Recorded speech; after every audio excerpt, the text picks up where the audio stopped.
Hello ladies and gentlemen, it's your boy Brotherhood Gaming HD here today. In today's video, Rainbow Six Siege is the king of when it comes to SND. And to be honest, this is a no-brainer when it comes to this particular game. But the thing is though, I've played Call of Duty and I really don't dabble into the SND part of Call of Duty. If I'm going to play anything SND, it is going to be Rainbow Six Siege here, mostly because of the fact it is technically more tactical. In my opinion, I think it's more tactical in a way when it comes to trying to be more of an SND type of game mode. And that's the thing. When it comes to Rainbow, it's just not pretty much simple as spawn, pick your loadout, spawn, go through 6 rounds or whatever, and win the match. No, it's not like that. With Siege, you pretty much have to go through a select screen where you got to select your operator, attacking or defending, depending on which side you're on.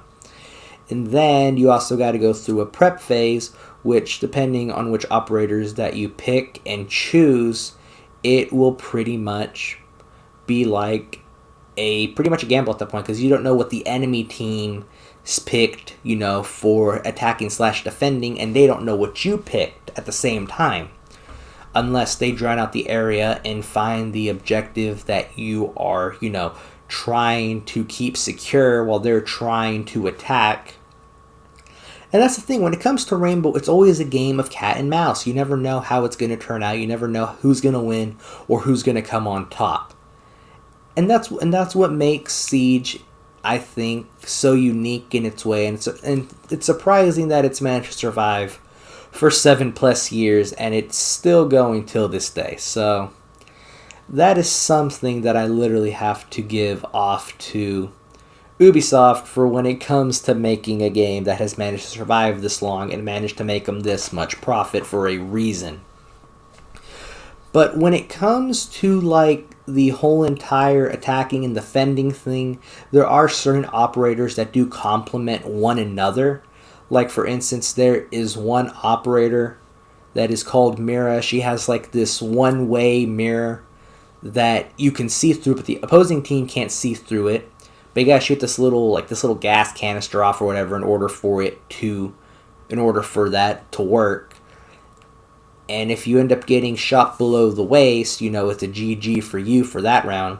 But what makes it pretty cool, they added an operator. I think her name's Amari or Amazi. I think it's Amazi. I think it's Amazi. But I call her Pastrami because I think it's funny. And she has an ability that has this black ice type of thing. And technically, it basically complements Mira in a way because of the fact that not only that you're covered from the head to halfway through your chest, you're also covered from your chest down.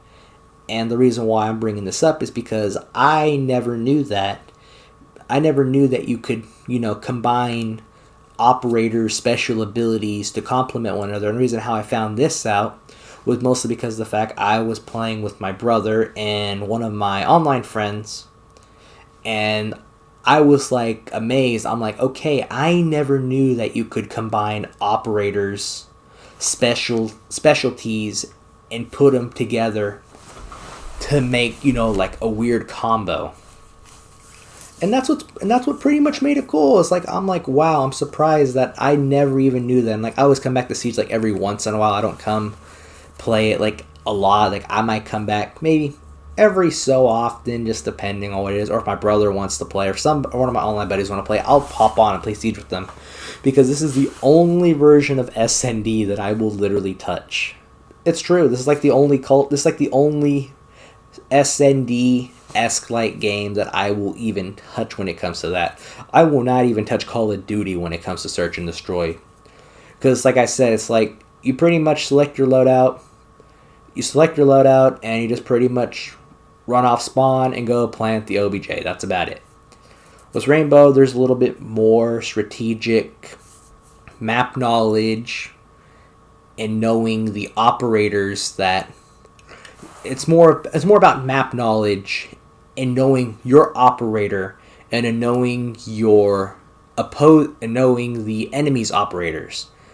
So in reality, it's kind of more of like a game of cat and mouse, and how you can use your operator's strength or weaknesses to your advantages. And that's the thing. It's a game of skill. It isn't just like, oh, shoot here and the person is dead. No, it takes a whole lot of more skill than just, pointing, clicking, and, offing the opposing enemy player. It don't work like that. And each operator has their own special, unique ability when it comes to things like this. And for instance, if you can see there on the top screen right there, where like all the little icons are, where all the little icons are, if you see that little eye there, that operator's name is Jackal. He technically is able to scan footsteps of the enemy player and your team as well, I think, if I remember right. And what makes it so cool, their special ability can give them intel, and you can even feed off that intel off to your allies that are still alive. Like what Jackal's special ability is, it's like Tracker. Think of it like Tracker from Call of Duty. That's like the closest thing I compare it to. And it pretty much confirms if the enemy player is either KIA or even still in play at that point. And it pretty much is a good handy way of, knowing whether or not if that opposing player is still alive. Because that could be a threat. And the thing is, though, every operator has a counter. Every single operator has a freaking counter. I don't know all the counters when it comes to the operators. I'm still trying to learn that. But every single op has a counter regardless of which operator you play. And that's what makes it so unique in a way, to where it's just different.